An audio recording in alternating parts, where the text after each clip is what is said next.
ಬೆಳಗ್ಗೆ ಪತ್ರಿಕೆಯಲ್ಲೆಲ್ಲನೂ ಕೂಡ ಕನ್ನಡಿಗರ ಮೀಸಲಾತಿ ಅಂತ ಬಂತು. ಅದಾಗಿದ್ದ ಅರ್ಧ ಗಂಟೆಯಲ್ಲಿ 100% ಮೀಸಲಾತಿ ಕರ್ನಾಟಕ ನಮ್ಮ ನಿರುದ್ಯೋಗಿ ಯುವಕರಿಗೆ. ಅದಾದ ಅರ್ಧ ಗಂಟೆಯಲ್ಲಿ ಇಲ್ಲ ಡಿಲೀಟ್ ಮಾಡಿದ್ರು ಅದನ್ನು. CM ಪೋಸ್ಟ್ ಇತ್ತಲ್ಲ, CMದು ಪೋಸ್ಟ್ ಅವ್ರ ಖಾತೆಯಿಂದಾನೇ ಮಾಡಿರೋದು.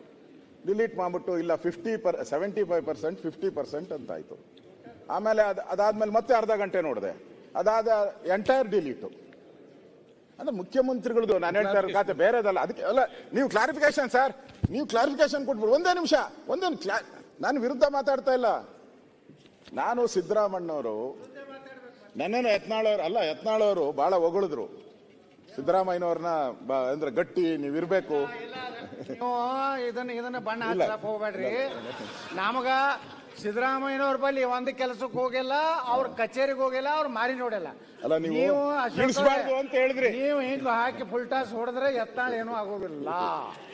ಯತ್ನಾಳ್ ಸಿದ್ದರಾಮಯ್ಯನವ್ರ ಬಳಿ ಹೋಗಿಲ್ಲ, ಯಾವುದೇ ನನ್ನ ಪರವಾಗಿ ಕೆಲಸ ಮಾಡ್ಕೊಂಡಿಲ್ಲ.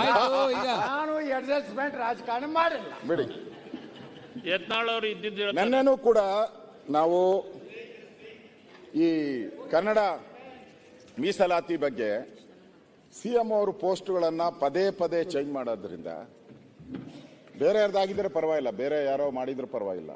CM ಅಫಿಷಿಯಲ್ ಖಾತೆಯಿಂದ 3 ಬಾರಿ ಚೇಂಜು. ನೀವು ಕನ್ನಡ ಕಾವಲು ಸಮಿತಿಯ ಮೊದಲ ಅಧ್ಯಕ್ಷರು. ನೀವು ನಿಮ್ಮ ಜೀವನ ಪ್ರಾರಂಭ ಮಾಡಿದ್ದೆ ಅಲ್ಲಿ. ನಿಮ್ಮಿಂದ ನಾವು ಇದನ್ನು ಬಯಸಿರಲಿಲ್ಲ. ಅದಕ್ಕೆ ಒಂದು ರಾಜ್ಯಕ್ಕೆ ಒಂದು ಮೆಸೇಜ್ ಹೋಗಲಿ.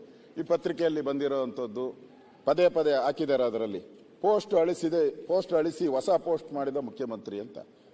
ಮುಖ್ಯಮಂತ್ರಿಗಳಿಗೆ ಇದು ಒಳ್ಳೆಯದಲ್ಲ, ಈ ಬೆಳವಣಿಗೆ ಒಳ್ಳೆಯದಲ್ಲ. ದಯವಿಟ್ಟು ನೀವು ತೀರ್ಮಾನ ಮಾಡಿದರೆ ಅದು ಕ್ಯಾಬಿನೆಟ್ಟಲ್ಲಿ ತೀರ್ಮಾನ ಆಯಿತು ಅಂತ ಪೋಸ್ಟ್ ಆಯಿತು. ಮೊದಲು 100% ಮೀಸಲಾತಿ ಕ್ಯಾಬಿನೆಟ್ಟಲ್ಲಿ ತೀರ್ಮಾನ ಅಂತ ನಿಮ್ಮ ಇಲಾಖೆ ಇದರಿಂದ ಪೋಸ್ಟ್ ಮಾಡಿದ್ರು. ಅದಾದಮೇಲೆ ಮತ್ತೆ ಕ್ಯಾಬಿನೆಟ್ಟಲ್ಲಿ ಆ ಥರ ತೀರ್ಮಾನನೇ ಆಗಿಲ್ಲ ಅಂತಲೇ ಮತ್ತೆ ಪೋಸ್ಟ್ ಹಾಕಿದ್ದಾರೆ. ಇದೇನು ಒಂಥರ ತೊಗಲಕ್ಕ ದರ್ಬಾರ್ ಆದಂಗಾಗಿದೆ. ಅದಕ್ಕೋಸ್ಕರ ದಯವಿಟ್ಟು ರಾಜ್ಯದ ಕನ್ನಡಿಗರಿಗೆ ಒಂದು ಮೆಸೇಜ್ ಹೋಗಬೇಕಾಗಿದೆ. ದಯವಿಟ್ಟು ಕ್ಲಾರಿಫಿಕೇಶನ್ ಮಾಡಿ ದಯವಿಟ್ಟು.